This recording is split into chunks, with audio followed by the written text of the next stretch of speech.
A while ago, I was given a project that was already failing. The teams weren't aligned, stakeholders were frustrated. And the worst part? I wasn't sure if I was ready to lead it. However, I didn't have the option to wait until I felt ready. And that was the moment that I realized that the biggest moments in my career wouldn't come when I felt ready. They come when I wasn't. Hi, I'm Rita. I'm a project manager working closely with developers and cross-functional teams. And if there is one pattern in my career, is that the biggest opportunities showed up exactly when I felt the least ready. So that moment that I just described to you, it was actually not the only one. It kept happening again and again. Situations where I wasn't ready, but I had to lead anyway. Taking over projects with no clear direction. Teams who didn't fully understand their scope. People who were unmotivated, and others who didn't even believe in what we were building. And at the same time, stakeholders were coming to me for answers. There were expectations to move things forward, and as a project manager, I was the one expected to provide directions. And in those moments, I was sitting in meetings thinking, I don't think I'm ready for all of this. Should I wait until I feel ready? But like I said, I didn't have the option to wait until I felt ready. But the problem was, I kept thinking that, oops, that's a typo. I kept thinking that at some point I would feel more ready. At some point things would get easier, I would feel more prepared, more confident, more sure of what I'm doing. But the truth is, no one is actually ready. We always think that readiness comes first, right? More experience, more knowledge, more confidence, and only then we step into bigger challenges. But in reality, it works the other way around. You step into it first, and that's where you grow into it. If no one is actually ready, how do you lead when you don't even have the authority? Because, let me see if, I never had a team reporting to me. I don't come from a software background, and I don't even have a title that gives me power. And no, I didn't just fill everyone's calendars with meetings like people usually expect from project managers. So instead of trying to have all the answers, I started asking better questions. What are we trying to solve? What decision needs to happen, and who needs to make it? And my favorite one, and the one that I still use at the end of almost every meeting, is there anything I didn't ask that I should know? And what happened was people started challenging their own ideas. The conversations became better, more creative, and even better solutions started to emerge. Second, I focused a lot on alignment. If things felt disconnected, I would just bring people together. And sometimes this literally means putting everyone in the same room, making sure that the conversation actually happened, that everyone was understanding the same priorities. Because one of the biggest problems we were facing most of the time wasn't technical. It was miscommunication. And what I realized was we can all act as facilitators, making sure that people actually talk to each other with clarity and with a shared understanding of what needs to happen. Last but not least, so I made things visible. Because one of the biggest problems is that everything is in people's heads. So I just started to put things out in the open. What are the next steps? Who is responsible for what? What are we actually committing to? And I also became very intentional with my meetings. Not just meetings for the sake of them, but with clear agendas. And at the end of every meeting, I would share decisions, actions, and next steps. And yeah, I know that these look like simple things, but this time they were written down, they were shared, and they were visible to everyone. Because when things are visible, people align faster, and accountability becomes natural. Clarity removes friction. But don't get me wrong, I didn't get this right from the beginning.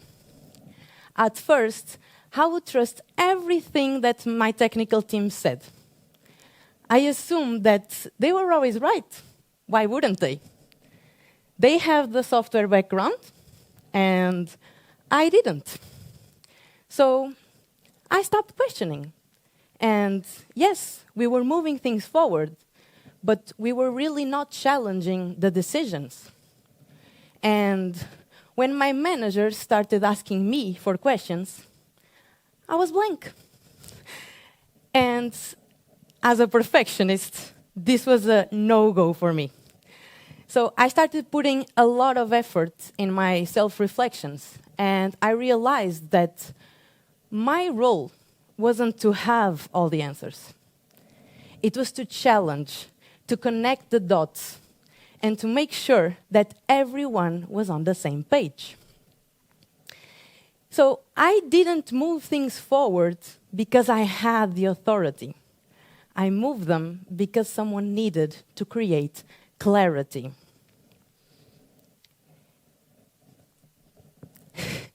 So now you're probably thinking, whoa, this must have felt amazing. But the truth is, I felt uncomfortable a lot of times. Speaking up in technical discussions when I didn't feel like what I was saying made sense. Answering C-level managers' questions when I didn't feel like I had all the information. Being the youngest person in the room, trying to lead people with way more experience than me. There were a lot of moments that I felt out of place.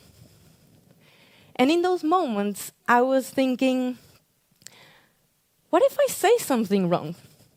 Or why would these people listen to me? And for a long time, I thought that this was a bad signal.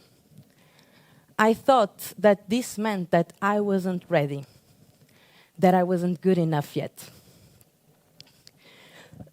Sorry.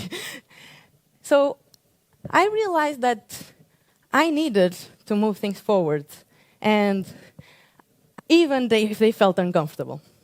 So during my self-reflections, and you will understand that I do a lot of self-reflection, I realized two things. One, every time it felt uncomfortable, it was because I was doing something new. And I realized that if it feels uncomfortable, you are probably in the right place.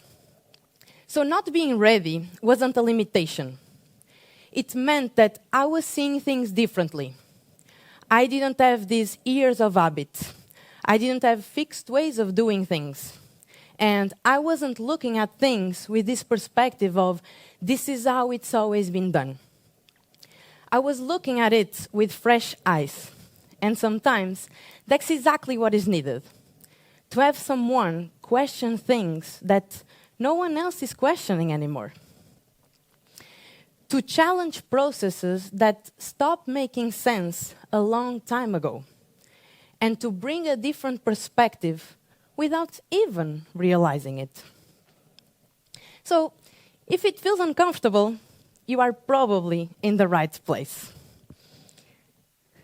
And there's another part to this that, to be fair, I wish more people talked about, which is sometimes you will have no one guiding you. No one validating if you are doing things correctly. And to be fair, I wish someone would just tell me, yes, Rita, that's the right thing to do. But that moment never came. And that's where self-leadership starts. I had to learn to trust my decisions, even when I wasn't completely sure. To move things forward, even without validation. And if you allow me, I would like to pause here for a second and tell you a short story. I always look for my managers. I look for them. And I remember noticing that they always have all the answers. They always know what to do. So I started to get curious to understand what they had. And I realized that they didn't. They were also making decisions with incomplete information. They were also figuring things out as they went. And in a way, that gave me permission. Permission to not have everything figured out and still move forward. This was a big game changer for me because I stopped waiting for certainty and I started to trust that I could also move forward even without having all the information. You see, confidence for me didn't come from knowing everything. It came from deciding anyway, from showing up, from taking responsibility, and from moving forward even when it felt uncertain. That was the moment that I stopped seeing myself as someone who wasn't ready, and I started seeing someone as someone who leads. So if there is one thing that I would like you to take from all of this, and it's not my going blank, is that you don't take the opportunity and then become ready. You take the opportunity, and that's how you become ready. So don't be afraid. Don't be afraid to ask that question that you are not sure about.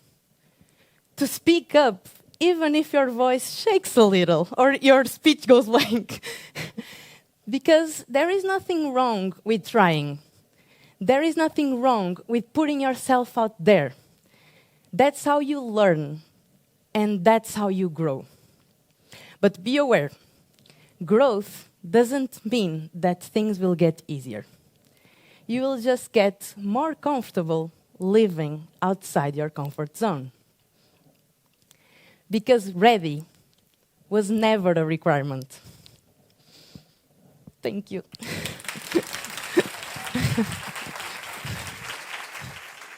I hope you found this